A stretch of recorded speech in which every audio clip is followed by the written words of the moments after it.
In the beginning, before the sun rose and the moon sailed across the sky, there was nothing, no time, no form, no gods, and no earth. Only chaos existed, a shapeless and boundless void of infinite potential. Chaos was not evil, nor was it kind.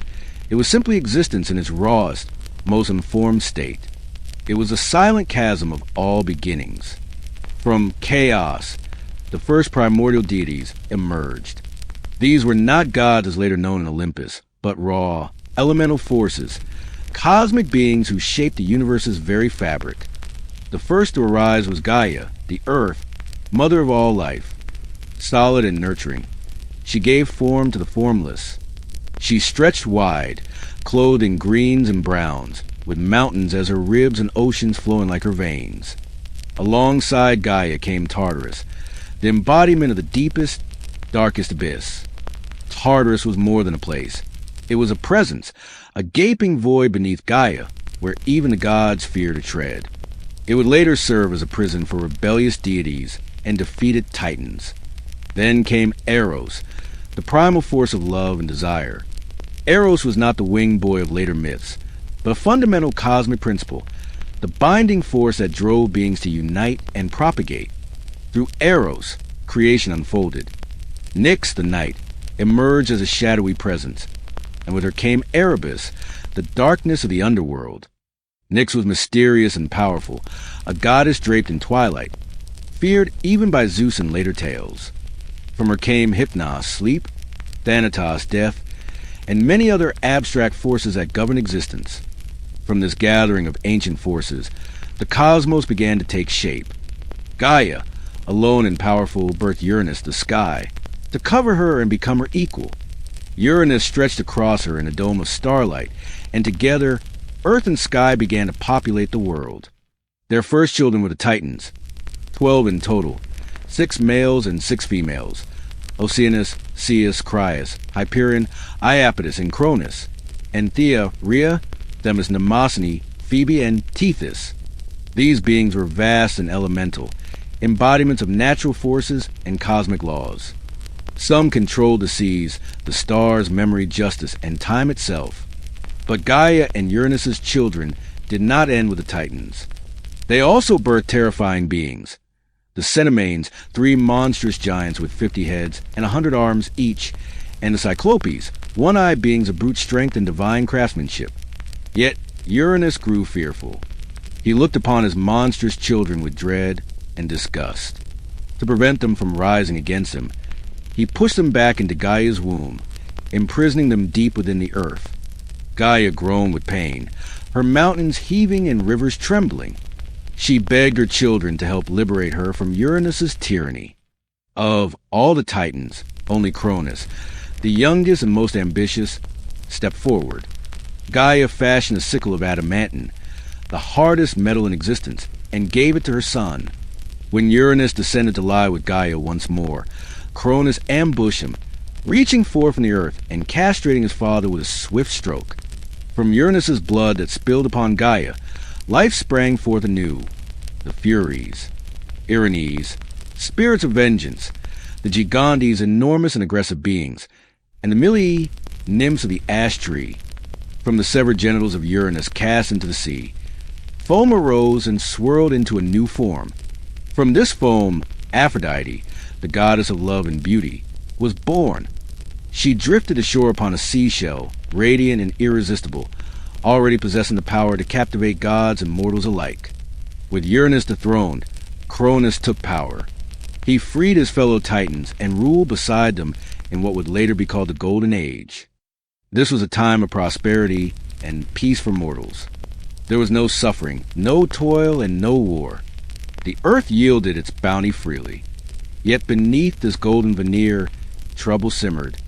Gaia and Uranus had prophesied that Chronos, like his father before him, would one day be overthrown by his own child. Chronos, determined to prevent this fate, married his sister Rhea and, upon the birth of each child, swallowed them whole. One by one, Hestia, Demeter, Hera, Hades, and Poseidon were consumed, cast into the eternal darkness of Chronos' belly. Rhea, horrified and grieving, could not bear to lose her 6th child. When Zeus was born, she devised a plan with Gaia. She wrapped a stone in swaddling cloths and handed it to Chronos, who, none the wiser, devoured it. Meanwhile, the infant Zeus was hidden in a cave on the island of Crete, where he was raised by the goat nymph Amalthea and guarded by the Curetes, warrior spirits who clashed their weapons to drown out his cries. As Zeus grew, so did his power and understanding. When he reached maturity, he confronted his father. With the aid of Metis, the goddess of wisdom, Zeus tricked Chronos into vomiting up his siblings. One by one, the gods emerged: Hestia, Demeter, Hera, Hades, and Poseidon, reborn into the world, eager to take vengeance. Thus began the Titanomachy, the great war between the Olympian gods and the Titans. For 10 years the war raged. Mountains crumbled and oceans boiled as the two sides clashed in cosmic battle. The Titans, led by Chronos, fought with might and fury, while Zeus and his siblings struck with divine force and purpose. The gods gained the upper hand when Zeus freed the Cyclopes and Cinemanes from Tartarus, and in gratitude, they gifted him powerful weapons. The Cyclopes forged thunder and lightning for Zeus, the trident for Poseidon, and the helm of darkness for Hades. With these tools, the tide of battle turned. Zeus hurled bolts of thunder that split mountains, Poseidon shook the seas, and Hades spread terror and invisibility among the Titans. At last, the Titans were defeated and cast into Tartarus, chained and guarded by the Cinemanes. Only a few Titans, such as Prometheus and Epimetheus, who had sided with the Olympians, were spared this fate. Chronos himself was imprisoned in the abyss. His reign ended. The age of the Olympians had begun. The cosmos, once chaotic and ruled by fear, now stood in a new era of divine order. Zeus took his place as a king of the gods atop Mount Olympus.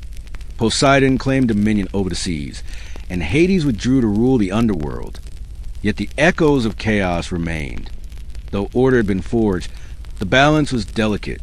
The gods, born from violence and struggle, would carry the legacies of their ancestors. Their passions, desires, and rivalries would shape the destiny of mortals and immortals alike.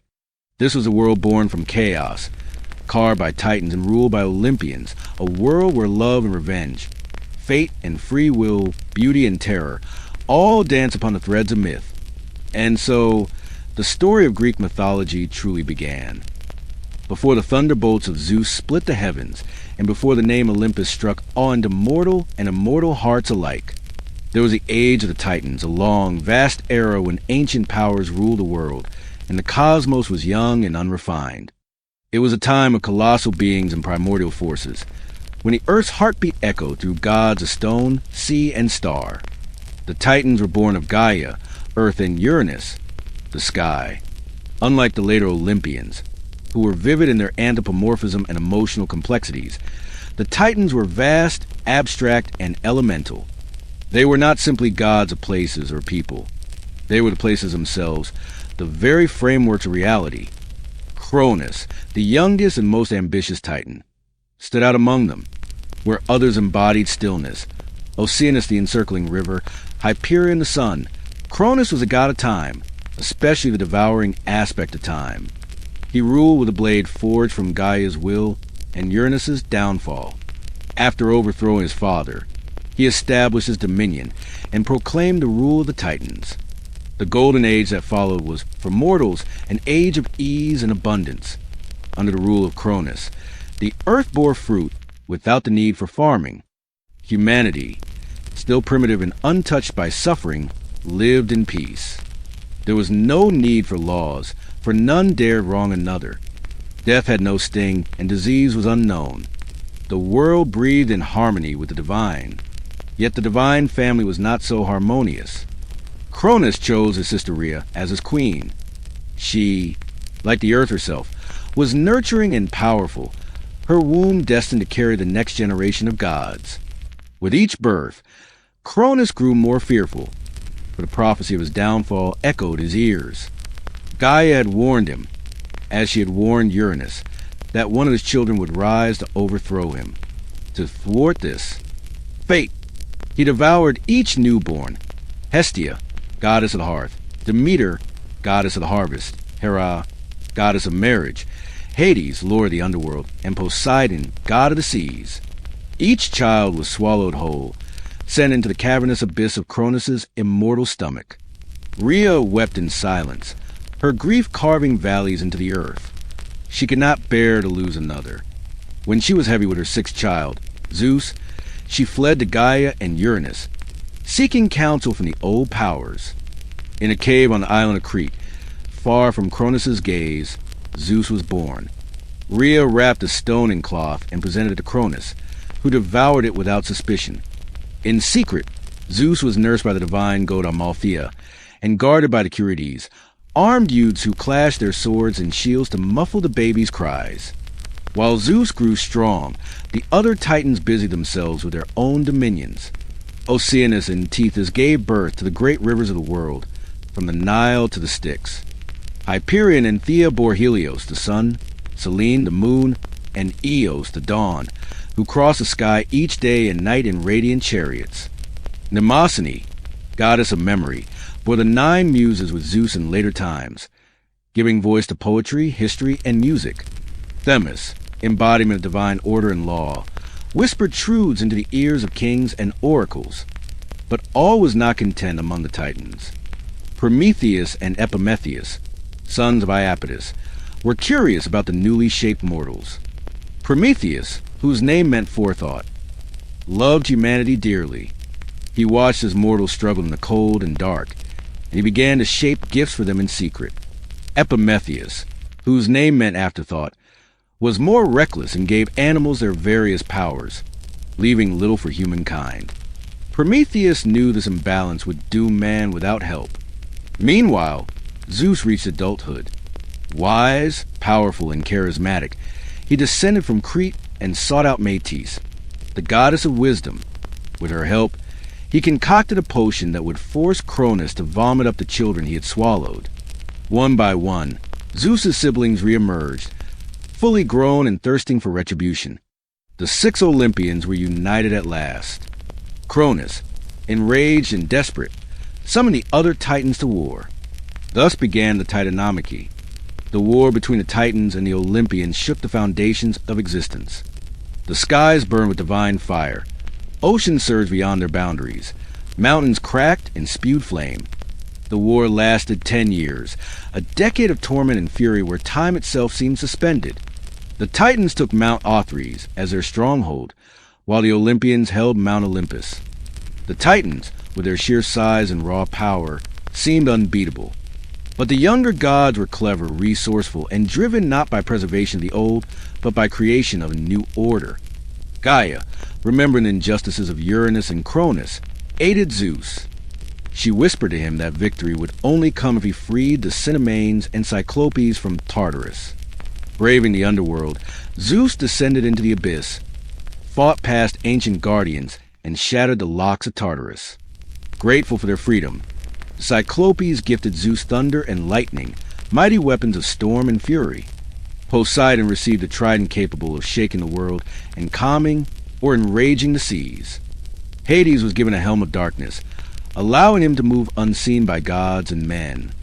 Armed with these divine tools, and with the Cinemanes hurling mountains, the tide turned. One by one, Titans fell. Some, like Atlas, fought valiantly and were punished severely. He was condemned to hold up the sky for eternity. Others were imprisoned deep in Tartarus, their power shackled beneath the earth. Chronos, once the king of time and lord of the cosmos, was cast down. In some versions of the myth, he was imprisoned. In others, Zeus spared him and exiled him to rule over the Isles of the Blessed, where souls of heroes would dwell in peace. With the war ended, the cosmos changed forever. The age of Titans passed into memory, their thrones empty, their temples buried. But their influence lingered in rivers, winds, stars, and stories. Though Zeus and his kin established a new hierarchy, they did not erase the old. Many Titans were still honored. Themis continued to advise Zeus, and Mnemosyne's daughters inspired poets and musicians across Greece. The Titans were remembered not as enemies, but as ancestors, forces that shaped the foundations upon which the Olympians built.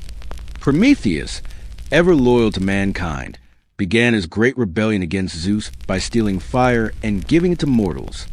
His punishment would be legendary, but that is a tale for another time. And so the age of the Titans ended, not with silence, but with transformation. From the ancient, formless might of these elder gods rose the dynamic, flawed, and vibrant world of the Olympians.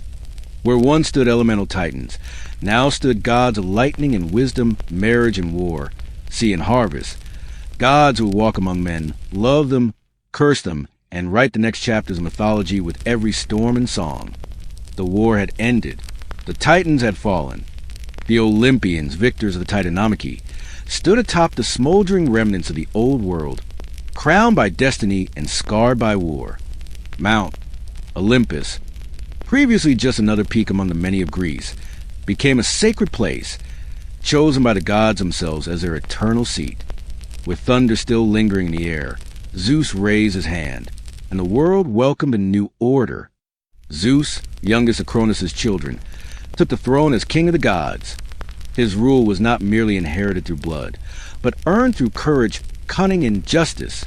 To bring balance to the cosmos and prevent the mistakes of his father and grandfather, Zeus divided dominion among his siblings. To Poseidon, god of the sea and shaker of the earth, he gave rule over all the oceans, rivers, and aquatic realms. To Hades, brooding and mysterious, he assigned dominion over the underworld, the realm of the dead. Zeus retained the sky and the highest authority. Together, the three brothers formed a divine triumvirate, each ruling their domain with absolute power, yet each subject in some ways to the will of fate. The other Olympian gods found their places, too. Hera, queen of the gods and sister wife to Zeus, took her place beside him, embodying marriage and familial order. Hestia, gentle goddess of the hearth and home, maintained peace and warmth among the gods. Demeter, goddess of grain and harvest, breathed life into the earth, ensuring the cycle of seasons. Each god and goddess had a function, a realm, and a role in the shaping of the universe. The new divine court assembled on Olympus. There, in palaces crafted of gold and ivory, with pillars of light and floors of cloud, the gods feasted and ruled. Ambrosia flowed like wine, and nectar shimmered in goblets. Muses sang of victory, and dryads and nymphs danced in eternal joy. But peace, as always in divine matters, was not unchallenged. Although the Titans were imprisoned, the world still trembled with leftover chaos. The giants, children of Gaia born from the blood of Uranus, plotted vengeance against the Olympians. Typhon, a monstrous serpent-like being, rose from the depth of the earth and nearly destroyed Olympus itself. He had 100 dragon heads, each spewing fire and venom, and his roars echoed from the edges of the cosmos. When Typhon challenged the gods, Olympus shook.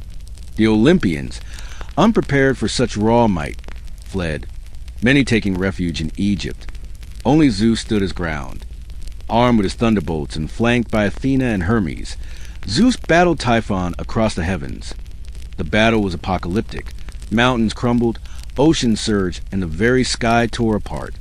Eventually, Zeus struck Typhon down and cast him beneath Mount Etna, which to this day smolders with his rage.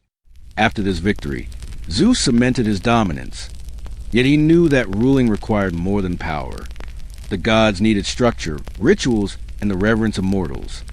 Thus, he instructed Prometheus and Epimetheus to aid in shaping humanity more fully. Epimetheus crafted the animals, giving them fur, claws, wings, and fangs, but he left nothing for humans. Prometheus, ever compassionate, molded humans from clay and gifted them upright stance and fire against Zeus's orders. Zeus, discovering the theft of fire, was furious. As punishment, he chained Prometheus to a crag in the Caucasus Mountains, where an eagle, symbol of Zeus, tore at his liver each day, only for it to regenerate by night. This gruesome torment lasted until Heracles, generations later, would set him free. To further punish mankind, Zeus devised a more subtle curse. He ordered Hephaestus, god of the forge, to craft a woman of stunning beauty. Each god bestowed her with a gift. Aphrodite gave beauty, Hermes gave cunning, Athena gave wisdom, and Hera gave jealousy. She was named Pandora, all gifted. Pandora was sent Epimetheus, who, despite Prometheus's warnings, accepted her. She carried a sealed jar, often mistaken as a box, which she was told never to open. But curiosity overtook her, and when she lifted the lid, all evils of the world flew out. Disease, sorrow, pain, envy. She slammed the jar shut, but only one thing remained, hope, lingering at the bottom.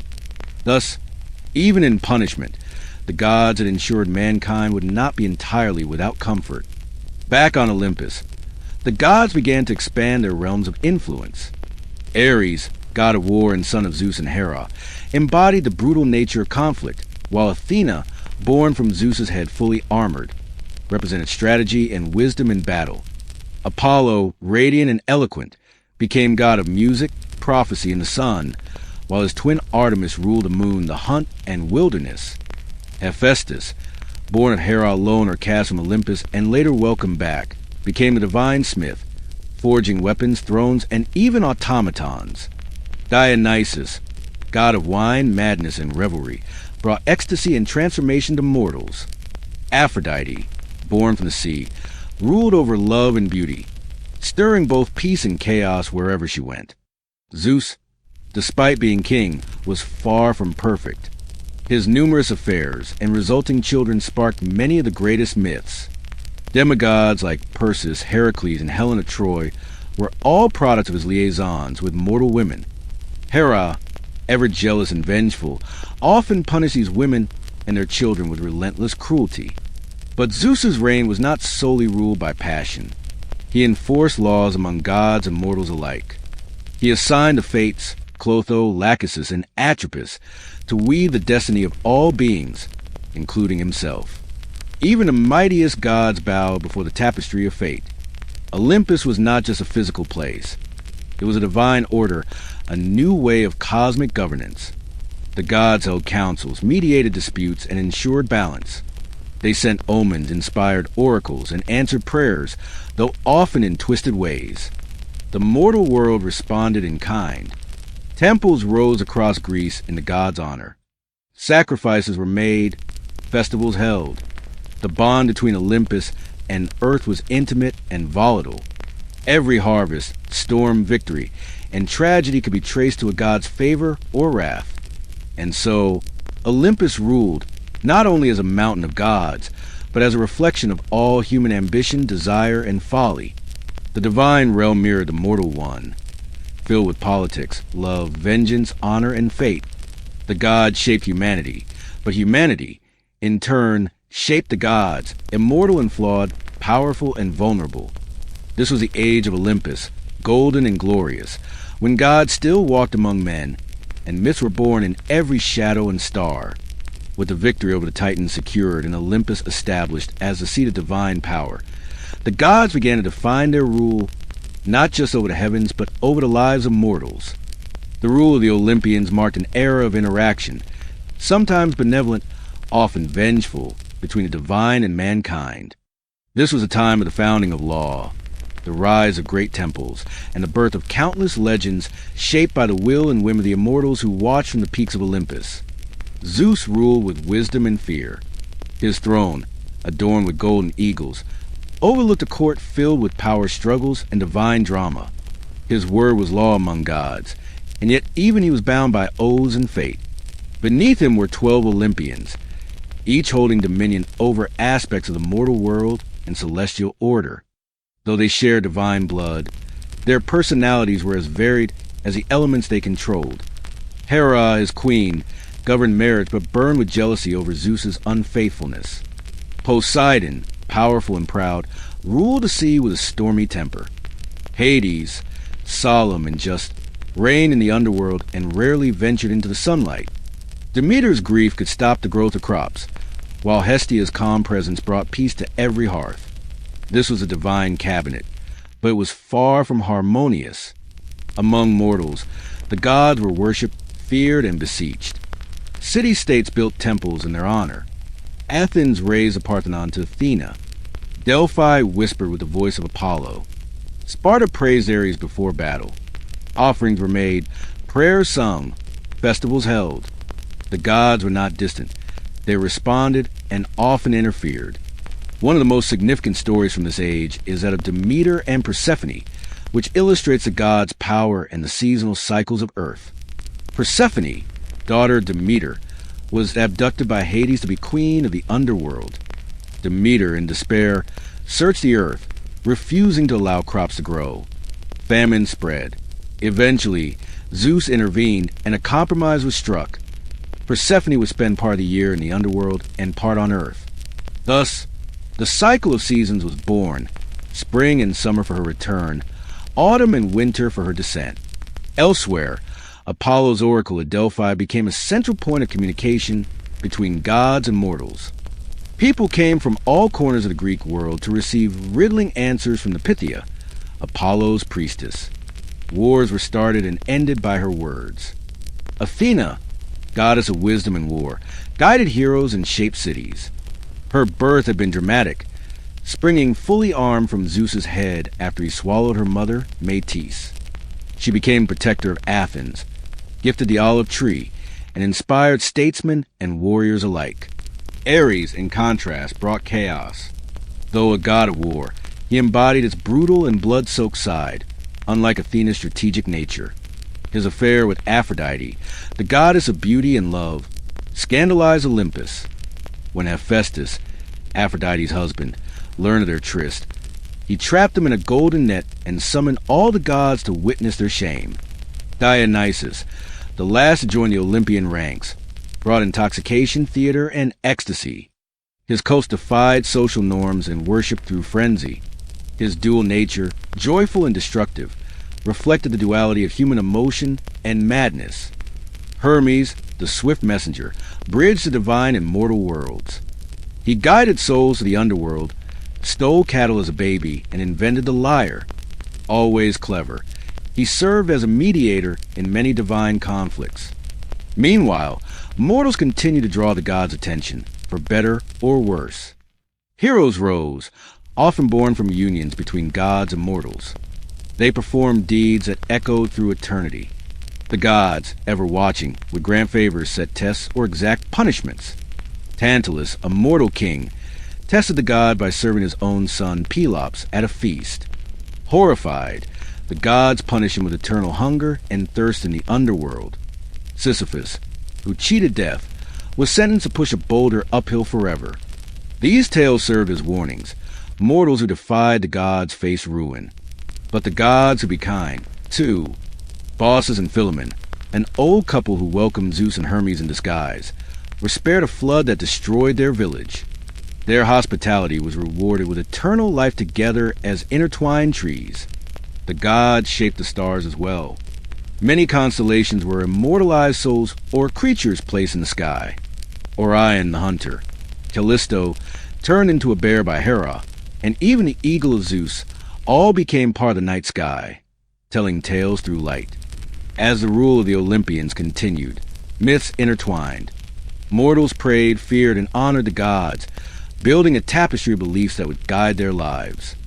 The gods, immortal but not invulnerable, revealed the complexity of power, how it could be used to create, to destroy, or to teach. This was a divine order, a reflection of mortal life, writ large across the heavens. The next age would see gods create heroes not just to rule, but to save and suffer. Myth would move closer to mankind. The line between the divine and the human would blur. Among the first beings to emerge in the cosmos were the Titans Prometheus and Epimetheus, sons of Iapetus. While Epimetheus embodied hindsight and impulsiveness, Prometheus stood for foresight, cleverness, and rebellion against unjust power. Unlike many Titans who were imprisoned or forgotten after the war, Prometheus remained free. He had chosen a side with the Olympians during the Titanomachy, but his allegiance was never about loyalty to Zeus. It was about preserving balance and justice. Prometheus had a unique affection for humanity, whom he regarded as fragile yet filled with potential. According to ancient myth, he crafted humans from clay, shaping them in the image of the gods and infusing them with life. His creation, though inferior in strength to animals, was capable of thought, speech, and dreams. Yet in the cosmic scheme designed by Zeus, mortals were to remain subservient, limited, and fearful divine power. Prometheus could not abide this. He believed that mankind needed tools, not just to survive, but to thrive. His brother Epimetheus had already distributed gifts to animals, claws, speed, wings, fangs, but left humans with nothing. To right this imbalance, Prometheus gave humanity knowledge, the art of building homes, sailing ships, practicing medicine, and predicting the stars. But his greatest gift, the spark that changed the fate of mortals, was fire. Fire, sacred to gods and a symbol of divine power, was forbidden to men. It represented creation, transformation, and control over nature. Zeus had kept it for Olympus alone. When Prometheus stole it, hiding the flame inside a fennel stalk and delivering it to humanity, he committed an act of ultimate defiance. With fire, humanity flourished. They cooked food, forged tools, lit the night, and warmed the cold. Civilization began its slow march forward. But Zeus, from his throne on Olympus, saw this as both a betrayal and a threat. He had envisioned a world where gods ruled and mortals obeyed, kept humble by ignorance. Prometheus had upended that balance. Zeus's wrath was swift. He summoned Hephaestus and ordered a punishment unlike any before. Prometheus was taken to the desolate peaks of the Caucasus Mountains. There, chains forged by Hephaestus bound him to a jagged rock. Each day, an eagle, the sacred bird of Zeus, descended from the heavens to devour his liver. Each night, it regenerated and the torment began anew. Prometheus bore this suffering without regret. His screams echoed to the mountains, but his spirit remained unbroken. He had given mankind a future. He had challenged tyranny, and he knew that prophecy was on his side. For Prometheus carried a secret, one that could determine the fate of Olympus itself. He knew of a child, yet unborn, destined to be mightier than his father. This child, if sired by Zeus, would overthrow him as Zeus had overthrown Chronos. Prometheus refused to reveal the mother's name. Even in agony, he held this knowledge tightly, a bargaining chip and a form of quiet rebellion. Zeus, though enraged, feared this prophecy. Over time, he sent emissaries to coax the secret from Prometheus, Hermes chief among them, but the Titan refused. Eventually, Zeus struck a deal. If Prometheus would warn him of the danger, he would grant his release. Prometheus complied and named Thetis, a sea nymph. Zeus, wisely, refrained from taking her as a lover. Instead, Thetis would later marry the mortal Peleus and give birth to Achilles. Prometheus's chains were eventually broken by Heracles, son of Zeus and a mortal woman. On one of his many labors, Heracles passed through the Caucasus and, moved by the sight of the suffering Titan, slew the eagle and shattered the chains. This act was allowed, perhaps even staged by Zeus, who had softened his view over time. But Prometheus's legacy extended far beyond his personal punishment. He became a symbol of resistance to tyranny, of a human struggle for enlightenment, of the cost of truth. His myth was echoed in every rebellion, every act of defiance against divine or mortal authority. Meanwhile, Zeus was not yet done punishing humanity. To counter Prometheus's gift, Zeus devised a trap wrapped in beauty. He instructed Hephaestus to create a woman, not a mortal woman, but a being of perfect form. The gods each gave her something: beauty from Aphrodite, charm from Hermes, wisdom from Athena, and curiosity from Hera. Her name was Pandora. Pandora was given a sealed jar, later stories call a box, and sent to Epimetheus. Though Prometheus had warned his brother never to accept gifts from Zeus, Epimetheus was enamored. He accepted Pandora into his home and heart. But Pandora's curiosity, divinely seated, became unbearable. One day, she opened the jar, outpoured all the ills of the world: disease, greed, envy, sorrow, pain, madness. They scattered like insects into the world, never to be recaptured. Horrified, she slammed the lid shut, just in time to trap one last spirit: hope. Thus, the myth explains why humanity suffers, and why we endure. In a world full of sorrow, hope remained fragile but unyielding. Prometheus's tale would be retold for generations. Artists painted him, poets mourned him, Philosophers admired him. He was seen not merely as a character, but as an idea, a guardian of truth, a challenger of gods, a bringer of light. And so, the fire burned, not just in hearts, but in hearts. The gift of Prometheus was not simply flame, it was potential. And from it, myths would continue to rise. The gods of Olympus, mighty and luminous, were not only creators but judges. When Prometheus dared to give fire to mankind, Zeus saw not only disobedience but the possibility of mortal self-sufficiency. To the king of the gods, this was heresy. Mortals were meant to worship the gods, to exist in humility and dependence. Now they had power, the seed of rebellion. To counterbalance Prometheus's treachery, Zeus devised an elegant and devastating response. His weapon was not forged in flame or stone, but in beauty. He turned to Hephaestus, god of craftsmanship and fire, and gave him a task. Create a living being unlike any other, lovely, graceful, irresistible. She would be the first woman, not born from the earth like men fashioned by Prometheus, but sculpted by the gods themselves, an emblem of divine craftsmanship. Hephaestus molded her from earth and water, shaped her limbs with craftsman's touch, and baked her in the sacred flames. She was adorned with gifts from the gods. Aphrodite gave her beauty and a bewitching charm. Athena clothed her in silk and taught her needlework and wisdom. Hermes imbued her with cunning speech and a sly, persuasive tongue, and Hera, queen of Olympus, gave her the essence of curiosity and pride. This perfect being was named Pandora, which means all-gifted. She gleamed with radiance and promise. To mortals, she would seem like a blessing. But Zeus knew better. She was to be the god's final answer to Prometheus's gift, a vessel of retribution. Into Pandora's hands, Zeus placed a jar. It was sealed tightly, filled with invisible and ancient evils, once locked away from the world. Zeus told her nothing of its contents, only that it must never be opened. The gods, with cunning smiles, released her to the world and placed her before Epimetheus. Epimetheus, unlike his brother, was impulsive and unthinking.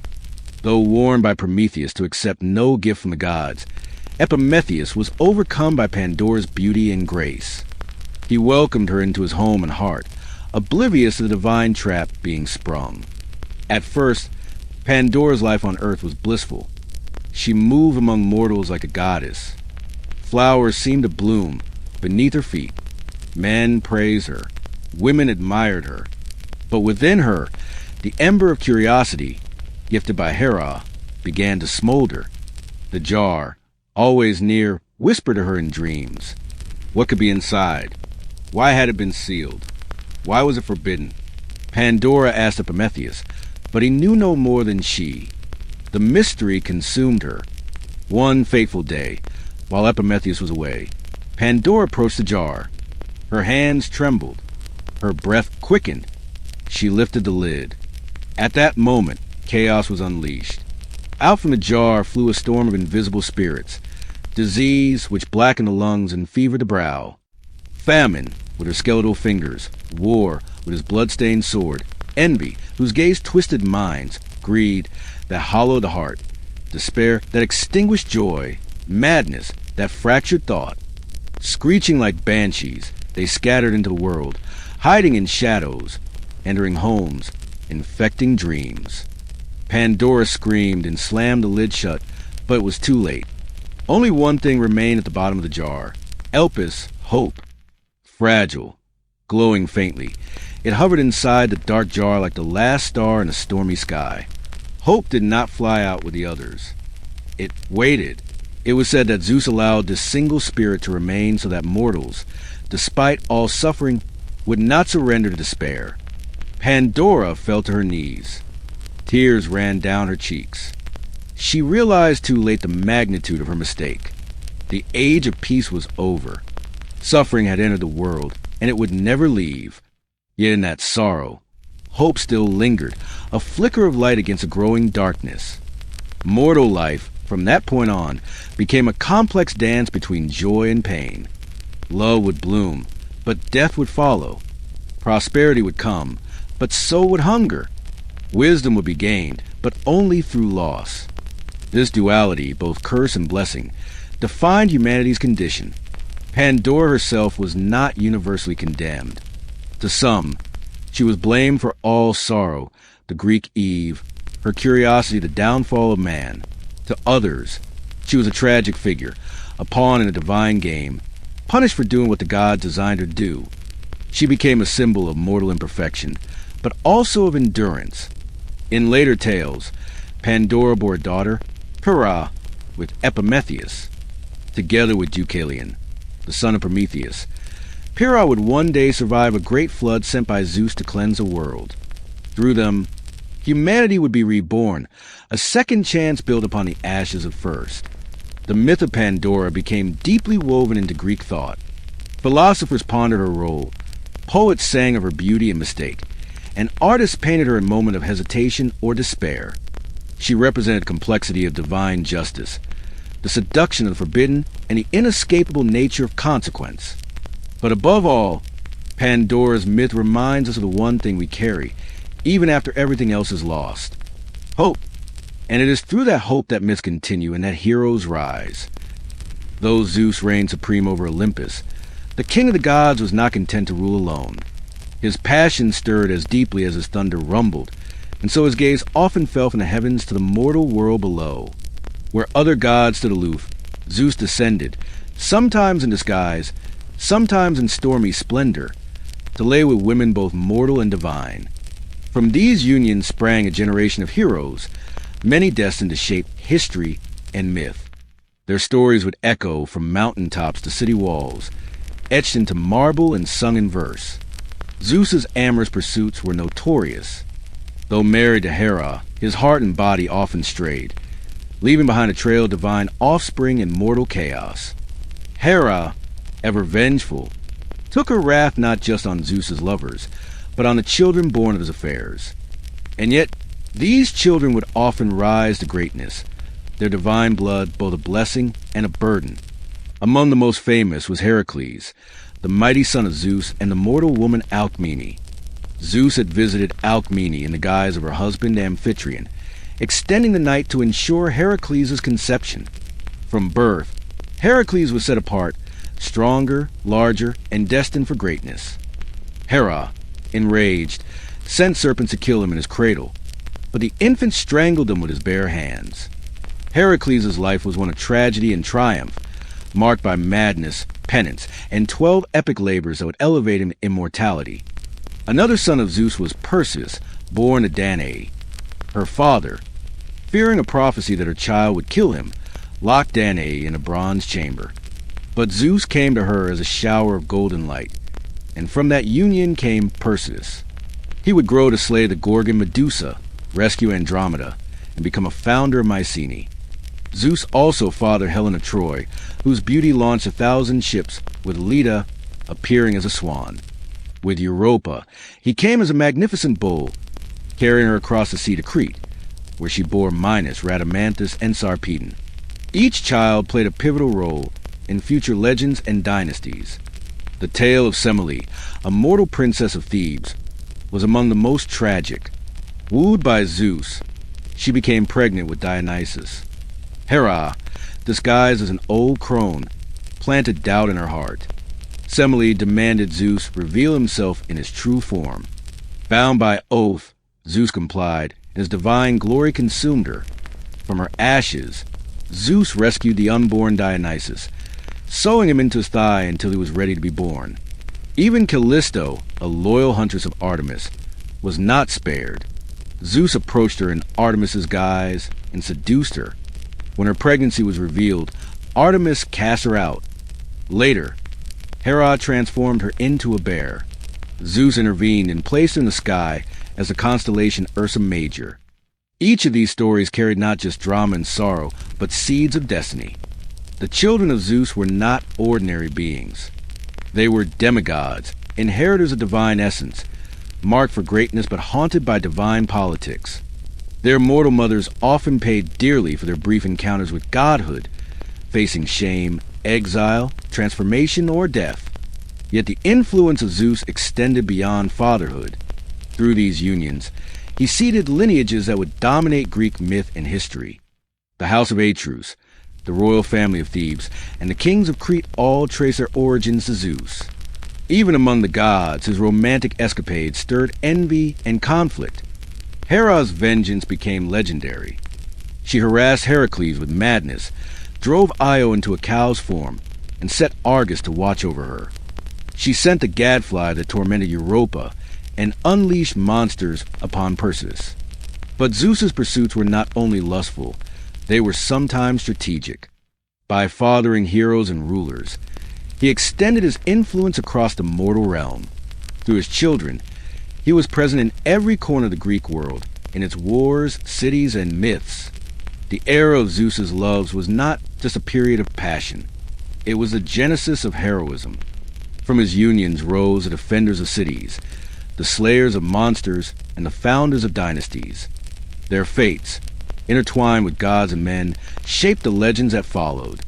And as Olympus watched, the world below began to stir with the thunder of hero feet, the clash of swords, and the cries of mortals touched by the divine. Perseus' tale begins not with him, but with fear.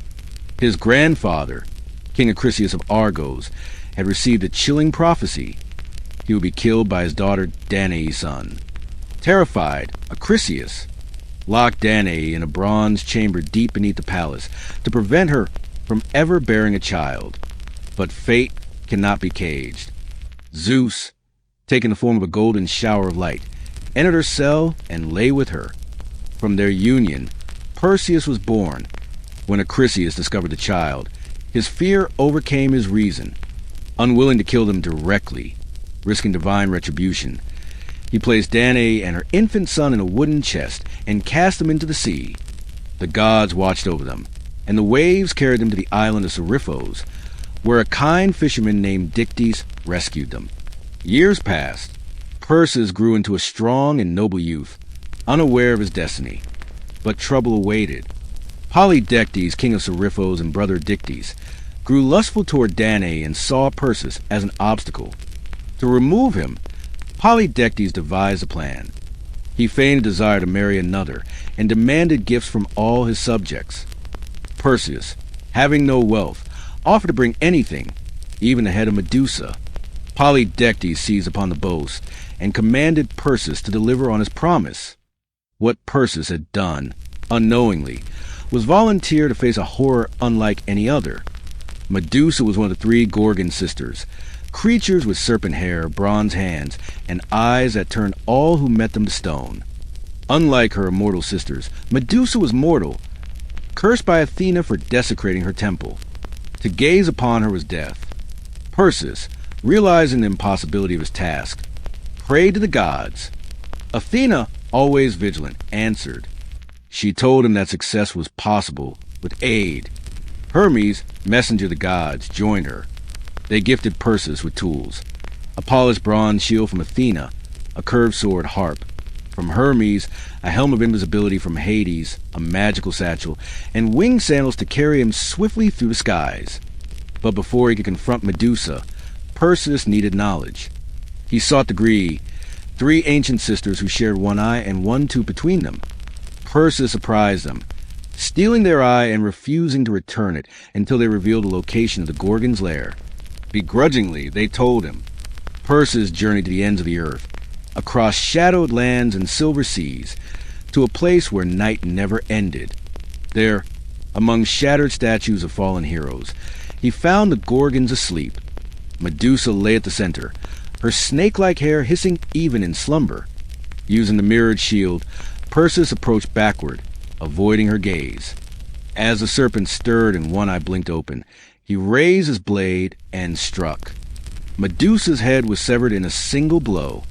From her blood sprang two beings: Pegasus, the winged horse, and Chrysaor, a giant or warrior. Perseus quickly placed the head in his satchel and fled. The other Gorgons awoke, shrieking and chasing him. But Perseus, cloaked by Hades' helm, escaped unseen. With Hermes guiding him and Athena's shield on his arm, he flew back through the clouds. On his return, he came upon a land in turmoil. A princess, Andromeda, was chained to a cliff. Her mother, Cassiopeia, had boasted she was more beautiful than the Nereids, offending Poseidon. In wrath, he sent a sea monster to ravage the kingdom. Only Andromeda's sacrifice would appease the god. Perseus, seeing her plight, fell in love. He struck a bargain with her parents. He would slay the beast if Andromeda were his bride. They agreed. As the monster rose from the deep, Perseus descended with sword and winged sandals. After a fierce battle, he slew it, winning Andromeda's hand. But their happiness was not without conflict. Andromeda had been promised to another. At the wedding feast, the spurned suitor attacked with allies. Perseus, outnumbered, revealed Medusa's head, turning his foes to stone. He then returned to Seriphos. Polydectes had grown crueler in his absence, threatening Danae. Perseus confronted him in the royal court. As the tyrant mocked him, Perseus lifted the Gorgon's head. Polydectes and his allies were petrified on the spot. Dictys became king, and Perseus gave the head to Athena, who placed it on her shield, the Aegis. Perseus and Andromeda returned to Greece. Fate brought him to Argos, his ancestral home. There, he entered a sporting event. During the discus throw, an errant disc struck an old man in the crowd, Achilles. The prophecy had come true. Though accidental, the act fulfilled the oracle's warning. Perseus, grief-stricken, refused the Argive throne. He traded kingdoms and founded Mycenae, which would one day rise to power. Perseus's tale was one of destiny, courage, and cleverness. Unlike many heroes, he was aided by the gods, not punished by them. His story was a bridge between myth and history, his deeds etched into constellations and kingdoms. And so the head of the Gorgon, terrible and divine, became both a weapon and a symbol. And Perseus, child of light and prophecy, became a legend. The story of Heracles, known to the Romans as Hercules, stands as one of the most enduring sagas in all of Greek mythology. He was the strongest of all mortals, a hero who would face the impossible in triumph, not just by strength but through willpower, cunning, and perseverance. Heracles was born in Thebes, the son of Zeus and the mortal woman Alcmene. Zeus, deceiving Alcmene by assuming the form of her husband Amphitryon, extended the night and conceived. The child, Hera, furious at this latest betrayal, swore vengeance upon the boy before he was even born. From his first breath, Heracles was both blessed and cursed, carrying the divine spark of Olympus and the eternal wrath of the queen of the gods. As an infant, Heracles showed his strength. When Hera sent 2 serpents into his crib to kill him, he strangled them both with his bare hands. His mortal parents were terrified, but the oracle proclaimed that he was destined for greatness. He trained under the greatest teachers of Greece, Castor in war, Eurytus in archery, Chiron the centaur in wisdom and medicine. Despite his heroism, Hera's hate did not wane. As a young man, married to Megra and father to their children, Heracles was struck with madness by Hera. In his madness, he slaughtered his wife and children. When the horror of his deeds faded, Heracles was overcome with grief. He sought guidance from the oracle of Delphi, who told him the only path to redemption was to serve his cousin, King Eurystheus of Tiryns, and complete a series of labors. These became known as the 12 labors of Heracles. 1. The Nemean lion, a monstrous lion terrorized the valley of Nemea. Its hide was impenetrable to weapons. Heracles wrestled the beast and strangled it with his bare hands. He then skinned it using the lion's own claw and wore the pelt as armor. 2. The Lernaean hydra, a serpent with multiple heads. Each time one was cut off, 2 more would grow in its place. Heracles, with the help of his nephew Iolaus, cauterized each neck after severing it. He dipped his arrows in the hydra's venom, making them deadly. 3. The Ceranian hind, a sacred deer of Artemis, swift and elusive. Heracles chased it for a year before capturing it without harming it, appeasing the goddess by explaining his need. For the Erymanthian boar, a wild and savage boar of immense size. Heracles chased it into deep snow and captured it alive, bringing it back to Eurystheus, who hid in a jar in terror. 5. The Augean stables. King Augeas owned stables that had not been cleaned in 30 years. Heracles, in a single day, rerouted 2 rivers to wash the filth away. Augeas refused to pay him, so Heracles returned later to punish him. 6. The Stymphalian birds, man-eating birds with bronze beaks and feathers. Heracles used a rattle given by Athena to startle them into the air, then shot them down with his poisoned arrows. 7. The Cretan bull, a raging bull sent by Poseidon. Heracles wrestled it into submission and brought it back across the sea. 8. The maras of Diomedes, flesh-eating horses belonging to the Thracian king Diomedes. Heracles fed Diomedes to his own horses, taming them with the scent of their master's blood. 9. The belt of Hippolyta, queen of the Amazons. Hippolyta agreed to give Heracles her belt, but Hera spread lies and a battle ensued. Heracles killed Hippolyta in the chaos and took the belt. 10. The cattle of Geryon, a 3-bodied giant, owned a herd of red cattle. Heracles slew Geryon, the herdsman, and the 2-headed dog guarding them. He herded the cattle across land and sea back to Greece. 11. The apples of the Hesperides, golden apples guarded by nymphs and a dragon. Heracles first captured the Titan Atlas, who held the sky.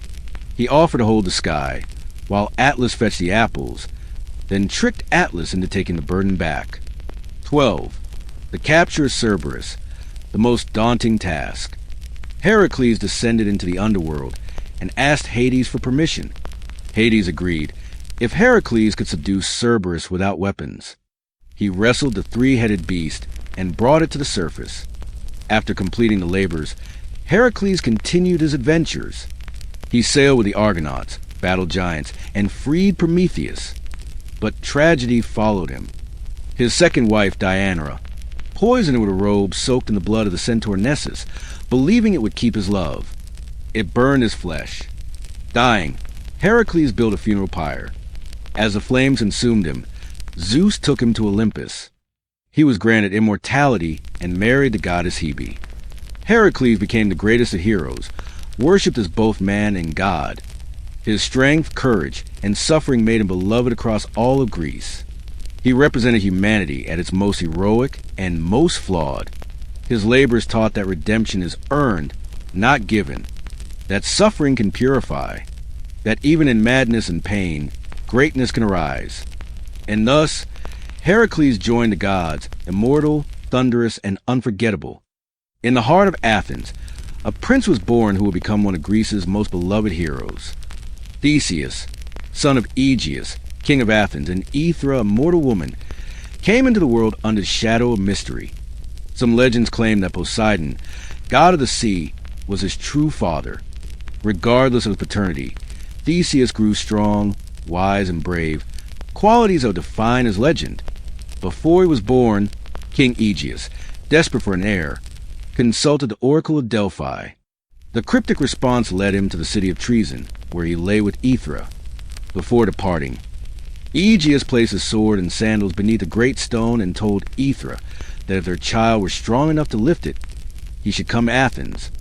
When Theseus came of age, he lifted the stone with ease, took the sword and sandals, and set off for Athens not by sea, but by land, choosing the dangerous path to prove his worth.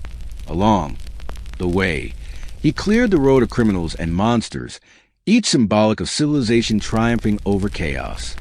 He defeated Periphetes, the club-bearer, Cenes, who bent pine trees to kill his victims, the Cromyonian Sal, Sciron, who kicked travelers into the sea, Circean, a wrestler, and Procrustes, who tortured guests by forcing them to fit a bed by stretching or cutting them.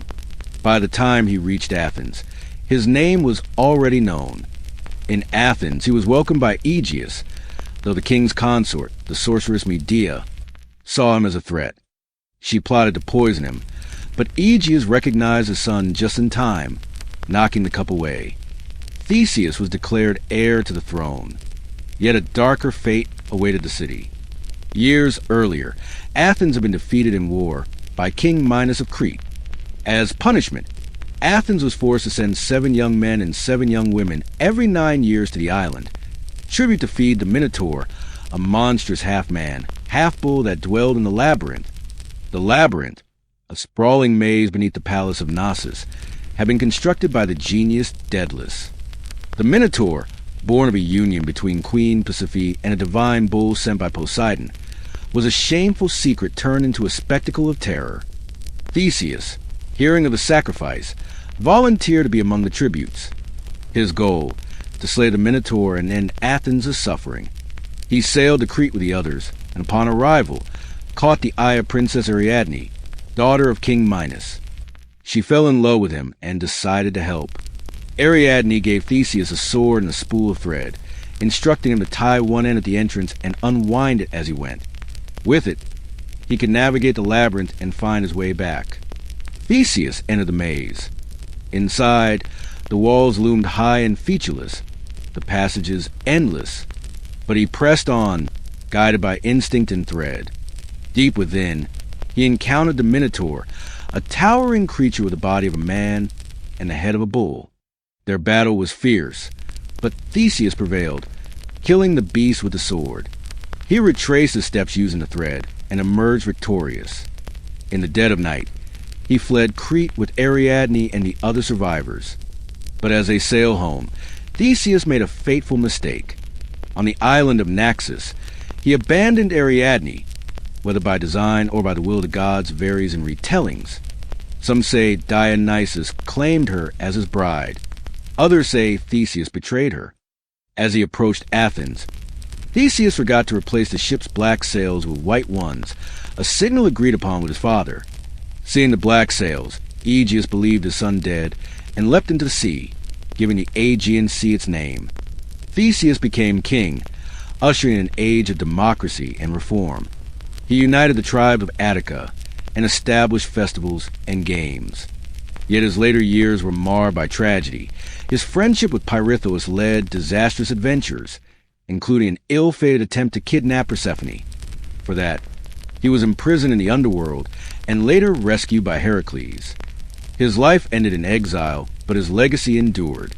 Theseus was remembered as the ideal Athenian, brave, just, and wise. His battle with the Minotaur became a symbol of triumph over chaos and savagery. Thus the labyrinth was conquered and the bull defeated. But the threads of fate are never simple. Heroes rise, but they too must fall. Before the war of Troy, before Odysseus roamed the seas and Achilles stood at the gates of death, there was Jason, a prince of Iolcus whose tale will be sung by bards across the Aegean for centuries. His story began with betrayal, a lost throne, and a perilous quest for the fabled Golden Fleece. Jason was born to Aeson, the rightful king of Iolcus. But when Jason was a child, Aeson's brother, the usurper Peleus, seized the throne. To protect his son, Aeson sent Jason to be raised in secret by the wise centaur Chiron on Mount Pelion. There, Jason grew strong, skilled in combat, healing, music, and wisdom. Years later, Jason returned to Iolcus to reclaim his birthright. As he crossed the river Anoros, he helped an old woman, unaware she was a goddess Hera in disguise. He lost a sandal in the river. When he arrived in the city, Peleus, recalling a prophecy that warned of a man with one sandal, grew fearful. To rid himself of Jason, he proposed a deadly quest. Retrieve the Golden Fleece from the distant land of Colchis. The fleece, once belonging to a magical golden ram sent by the gods, was hung in a sacred grove and guarded by a sleepless dragon. None had ever dared such a journey. But Jason accepted. To undertake the voyage, Jason commissioned the greatest ship ever built, the Argo. Crafted by the shipwright Argus and blessed by Athena, it had a magical prow that could speak. Jason gathered a crew of heroes, the Argonauts. Among them were Heracles, Orpheus, Castor and Pollux, Atalanta, Meleager, and many more. Each had their own legends, but together they would face perils untold. Their journey was long and fraught with danger. In Lemnos, they encountered a tribe of women who had slain their unfaithful husbands. The Argonauts lingered there, but Jason pressed on. At the island of the Doliones, a tragic misunderstanding led to the death of their king, and the Argonauts mourned their error. At Chios, Heracles was left behind while searching for his companion Hylas, who had been lured by water nymphs. At the land of the Bebrycians, They defeated King Amycus in a boxing match. They saved Phineus, a blind prophet tormented by harpies, who in gratitude gave them advice on navigating the clashing rocks. The Symplegades, using Phineus's counsel, they released a dove to test the rocks. As they clashed shut, the dove flew through, losing only a few feathers. The Argo followed, rowing with all might. The rocks closed behind them, but the ship escaped, marking the last time the Symplegades would ever threaten sailors. Finally, they reached Colchis, where King Aedes ruled. Jason asked for the fleece. Aedes agreed, but only if Jason completed 3 tasks: yoke fire-breathing bulls, plow a field with them, and sow with dragon's teeth, from which armed warriors would spring. Help came in the form of Medea, the king's daughter, a powerful sorceress and priestess of Hecate. Struck by Eros' arrow at Hera and Aphrodite's behest, she fell in love with Jason. She gave him a magical ointment to protect him from fire, taught him how to defeat the warriors, and helped him lull the dragon to sleep. Jason completed the tasks and, with Medea's help, stole the fleece. They fled Colchis, pursued by Aedes. To slow her father, Medea killed her brother Absyrtus and scattered his remains in the sea, forcing Aedes to stop and collect them. The return journey was as perilous as the quest. The Argonauts faced Talos, a bronze giant who guarded Crete. Medea enchanted him, caused him to fall and shatter. They were cleansed of their crimes in the land of the Phaeacians, and finally returned to Iolcus.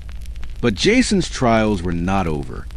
He presented the fleece to Peleus, but the usurper refused to yield the throne.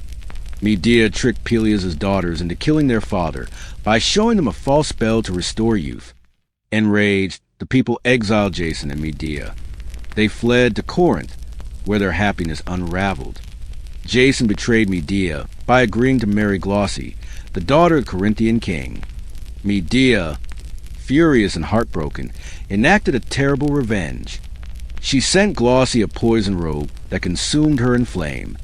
Then, in one of mythology's most tragic acts, she killed her own children by Jason and escaped in a chariot drawn by dragons. Jason, broken and alone, returned to Iolcus, but never regained glory. Years later, he sat beneath the rotting hull of the Argo. A timber fell, striking and killing him. The hero who had commanded a ship of legends died in silence and sorrow. Yet the tale of the Argonauts lived on, a tale of courage, magic, betrayal, and loss. A tale of God and mortals, joined by a quest across the wine-dark sea, chasing something golden and finding both triumph and tragedy. The war that would inspire generations of poets, artists, and historians began not with a battle cry, but with a wedding. On Mount Olympus, the gods gathered to celebrate the marriage of Peleus, a mortal hero, and Thetis, a sea nymph. All were invited, except Eris, goddess of discord. Furious at the slight, Eris crashed the feast and tossed a golden apple among the revelers. It was inscribed, "To the fairest." 3 goddesses claimed the prize: Hera, Athena, and Aphrodite. To settle the dispute, Zeus appointed a judge. Paris, a Trojan prince, raised in obscurity after a prophecy warned he would cause Troy's ruin. Each goddess tempted him. Hera offered power, Athena promised wisdom and victory, but Aphrodite whispered of love. She vowed him the most beautiful woman in the world, Helen of Sparta. Paris awarded the apple to Aphrodite, sealing his fate and Troy's. He journeyed to Sparta, where King Menelaus welcomed him. There he saw Helen, daughter of Zeus and Leda, wife of Menelaus, and abducted her, with or without her consent, whisking her away to Troy. Menelaus, furious, turned to his brother Agamemnon, king of Mycenae. Together they summoned the Greek leaders, bound by an oath to defend Helen's marriage. Heroes answered: Odysseus of Ithaca, clever and reluctant; Achilles, son of Thetis, the greatest warrior of his age; Ajax the mighty; Diomedes the bold; and others. A fleet of 1,000 ships set sail for Troy. Before they could depart, however, Agamemnon angered Artemis by killing a sacred deer. The goddess stilled the winds.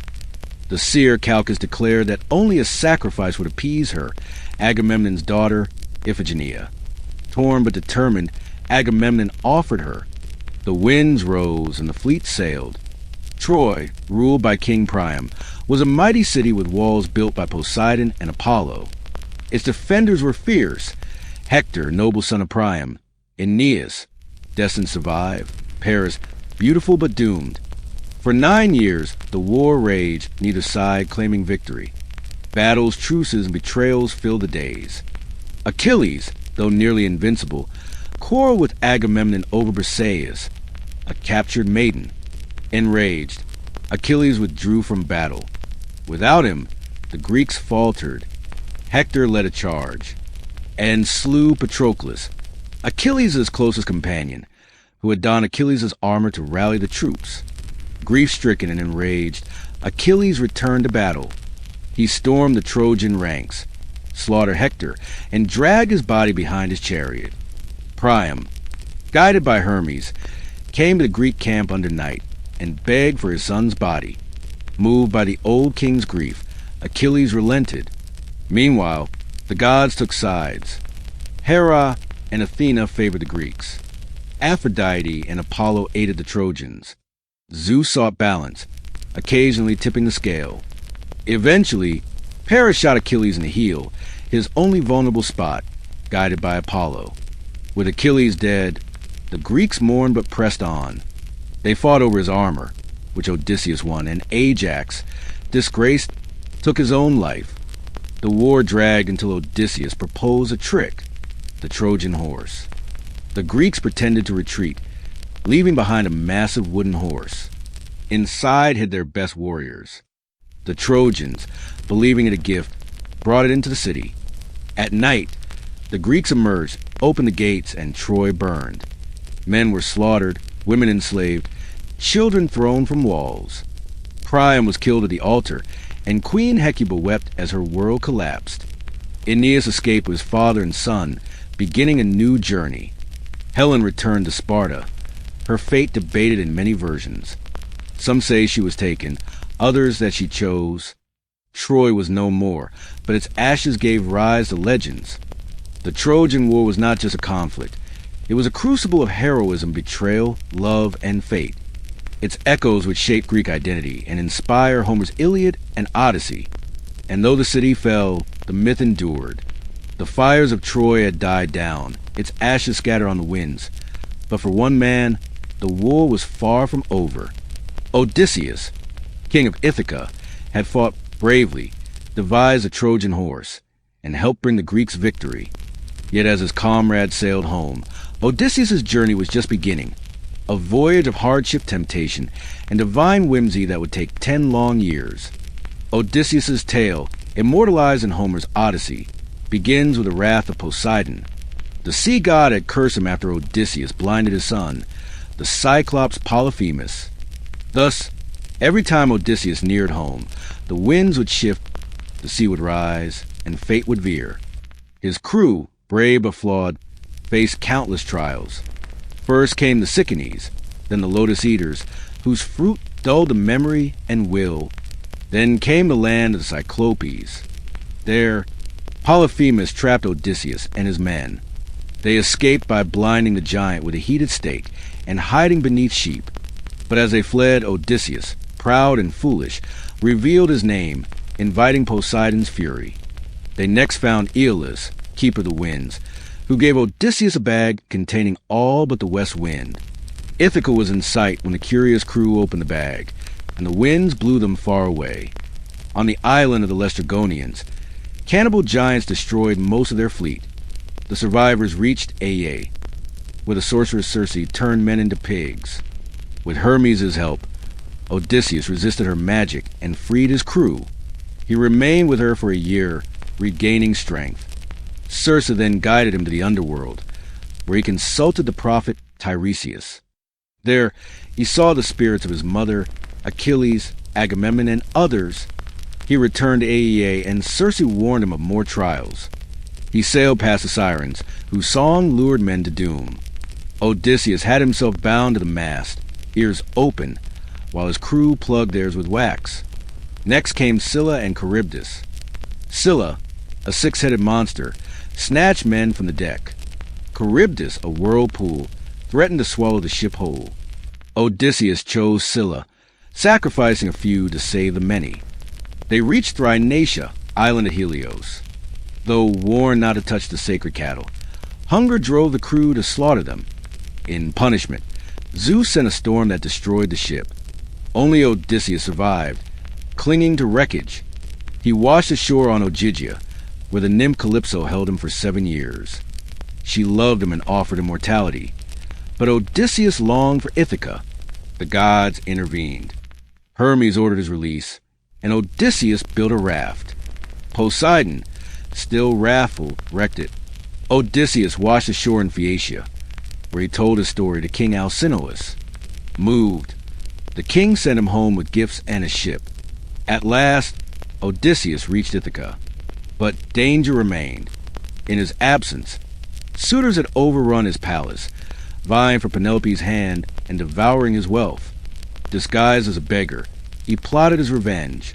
Penelope, ever faithful, had delayed remarriage by weaving a shroud by day and unraveling it by night.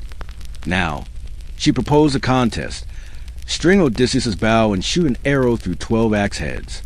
None could. The beggar stepped forward, strung the bow with ease, and revealed himself. With his son Telemachus and a few loyal servants, Odysseus slew the suitors. Peace was restored, and his kingdom reclaimed. The Odyssey is more than a journey.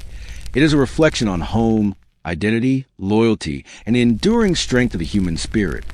Odysseus, flawed but clever, endures by wit as much as by courage. His trials mirror the challenges of life, his perseverance an eternal beacon. And so, from the ruins of Troy to the shores of Ithaca, one man's odyssey became the world's. Thebes was a city of greatness and of curse. Its history wove through generations of divine wrath, human folly, and unrelenting fate. The tragedies of Thebes are among the darkest tales in Greek mythology, dominated by one family, the house of Cadmus and his descendants.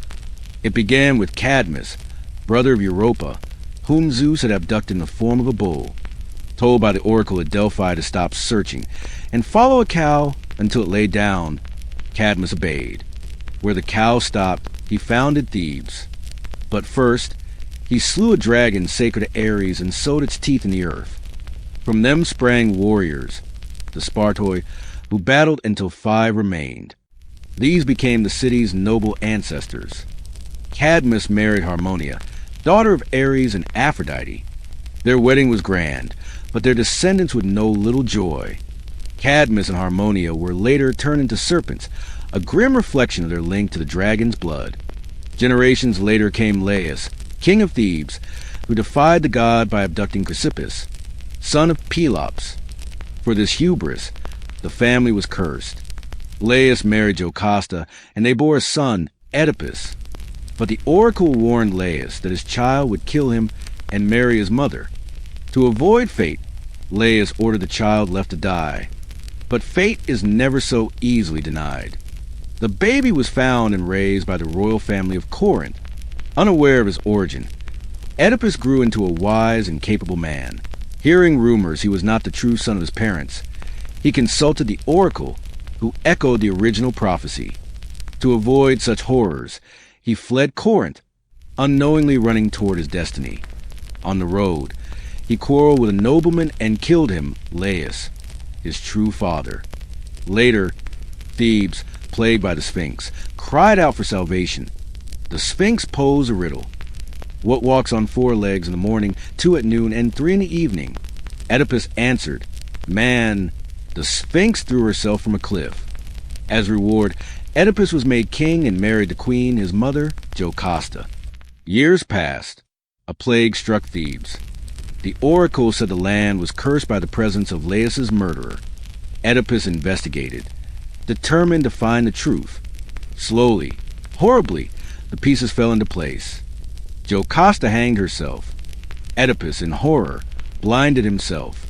He abdicated and wandered in exile, guided by his daughter Antigone. He found sanctuary near Athens, where he was taken into the earth by mysterious forces, vanishing into legend. The tragedy did not end with him. Oedipus left behind 4 children. Eteocles, Polynices, Antigone, and Ismene. Eteocles and Polynices agreed to share the throne, but Eteocles refused to relinquish it. Polynices raised an army and attacked Thebes, the War of the Seven against Thebes. The brothers met in single combat and killed each other. Creon, Jocasta's brother, became king. He declared that Polynices, as traitor, should not be buried. Antigone defied him, performing burial rites. For this, Creon sentenced her to death. Antigone hanged herself. Her fiancé, Haman, Creon's son, killed himself. His mother followed. Creon, though alive, was ruined. The curse of Thebes had run its course, generation by generation, pride, prophecy, and punishment intertwining. No city suffered more profoundly. No family bore more pain. Yet the myths of Thebes endure not only for their tragedy, but for their reflection of fate, choice, and consequence. They remind us, the gods may whisper, but mortals must walk the path. As the dust settled over the shattered fields of Thebes and the embers of Troy faded to myth, a silence fell over the world of gods and men. The era of mighty heroes, divine intervention, and epic quest began to wane. The twilight of the gods was not a sudden fall, but a gradual fading, a quiet retreat of immortals from the affairs of mortals. The gods, once so active in the world, grew more distant.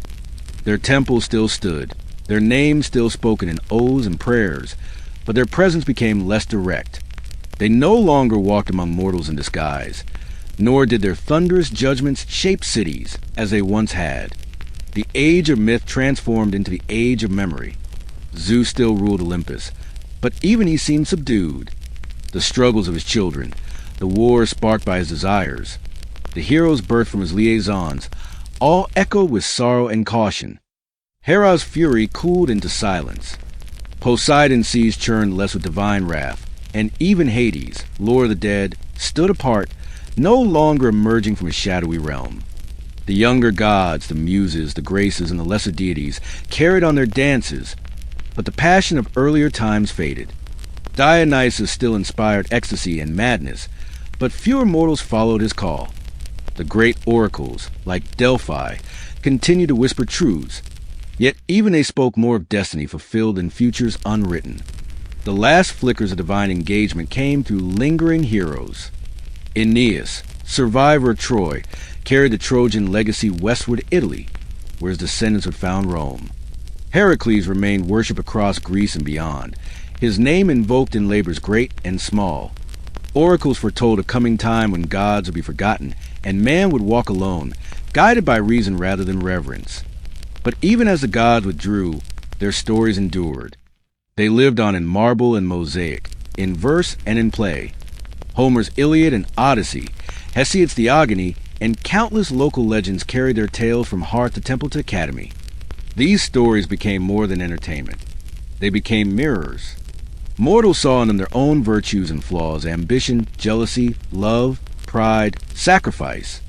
The myths explained nature, guided ethics, and gave voice to the ineffable. They warned of hubris, praised courage, and lamented loss.